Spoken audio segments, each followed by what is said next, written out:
بسم اللہ الرحمن الرحیم۔ ہم بصیرت انسان یہ سمجھتے ہیں کہ غسل کے لیے یا وضو کے لیے صرف پانی ہونا چاہیے،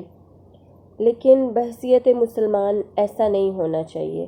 یہاں آج میں آپ کو بتاؤں گی کہ کس پانی سے وضو کرنا، غسل کرنا یا نہانا درست ہے اور کس پانی سے درست نہیں ہے۔ تو آتے ہیں اس کی طرف۔ جی، آسمان سے برسے ہوئے پانی اور ندی، نالے، چشمے اور کنویں اور تالاب، دریاؤں کے پانی سے وضو اور غسل کرنا درست ہے، چاہے میٹھا پانی ہو یا کھاری ہو۔ جس پانی میں کوئی اور چیز مل گئی یا پانی میں کوئی چیز پکا لی گئی اور ایسا ہو گیا کہ اب بول چال میں اس کو پانی نہیں کہتے بلکہ اس کا کچھ اور نام ہو گیا، تو اس سے وضو اور غسل جائز نہیں ہے، جیسے شربت، شیرہ، شوربہ، سرکہ، عرق گلاب وغیرہ، ان سے وضو درست نہیں ہے۔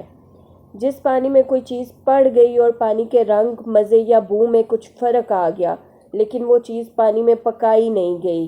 جیسے کہ ہم کہتے ہیں بیری کے پتے پانی میں ڈال کے نہائیں تو اس سے شفا ملتی ہے،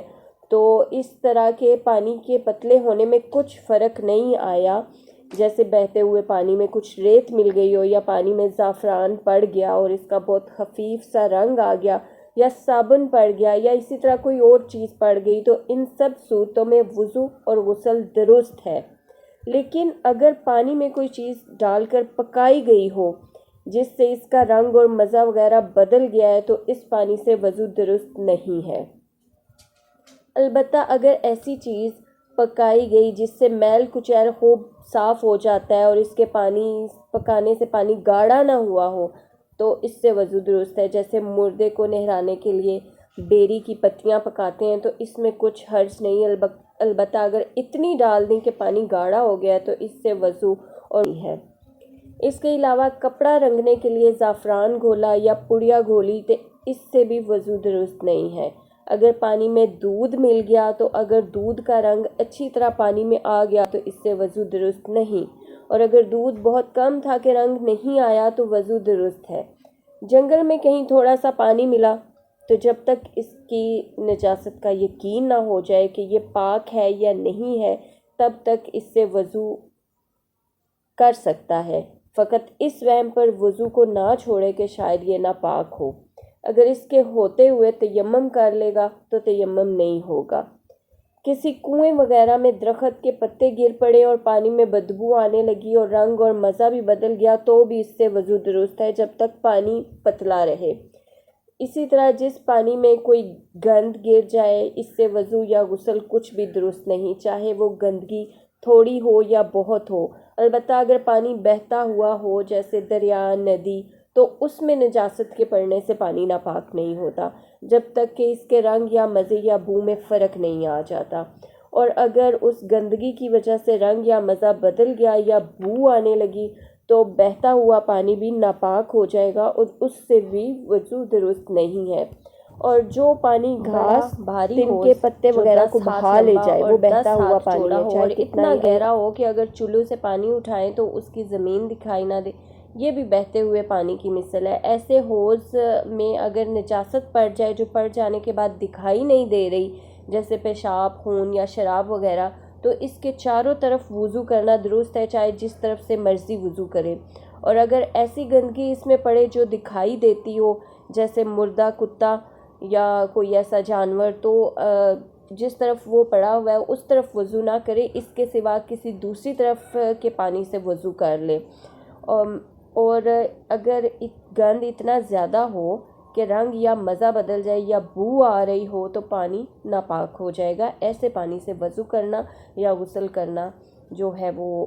ٹھیک نہیں ہے۔ اگر 20 ہاتھ لمبا اور 5 ہاتھ چوڑا یا 25 ہاتھ لمبا اور 4 ہاتھ چوڑا ہو حوض تو وہ بھی اسی کے برابر ہے۔ اچھا، چھت پر اگر گندگی پڑی ہے اور پانی برس رہا ہے، مطلب بارش ہو رہی ہے یا پر نالا چلا ہے، تو اگر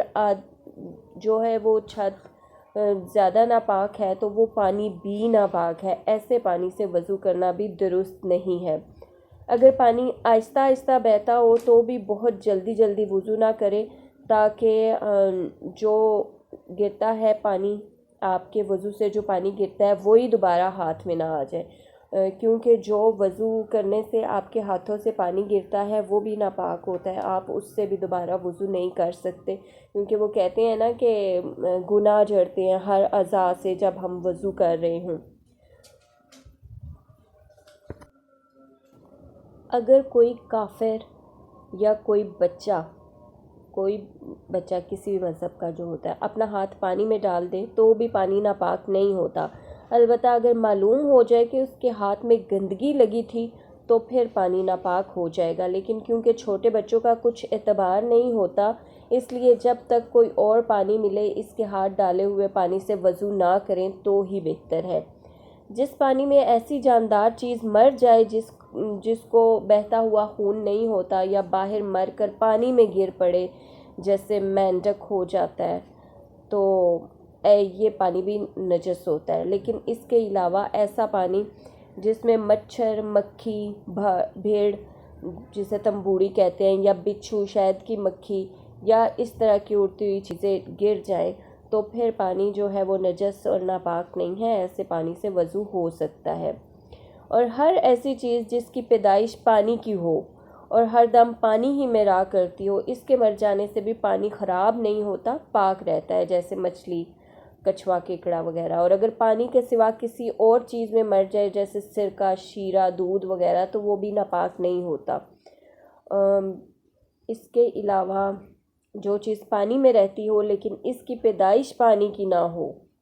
اس کے مر جانے سے پانی خراب اور ناپاک ہو جاتا ہے، جیسے بطخ اور مرغا بھی اس طرح الگ مر کر پانی میں گر پڑے تو وہ بھی نجس ہو جاتا ہے۔ مینڈک، کچھوا وغیرہ اگر پانی میں مر کے بالکل گل جائیں اور